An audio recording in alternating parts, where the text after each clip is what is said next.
Okay guys, luto na po. Paluto na ang aking sinigang na tilapia. Kumukulo na po siya. Kumukulo na po. Lalagyan na po natin ng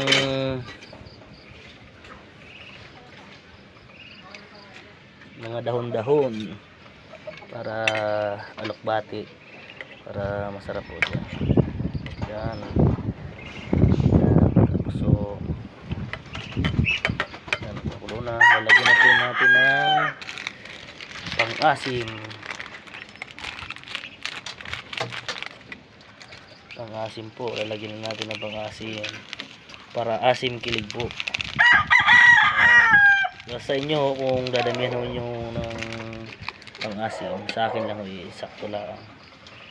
Yan na po guys. Simpleng ulam lang po. Yan, para po asim kilig. Yan po siya. Yan. Yan na nyo pong kumulo.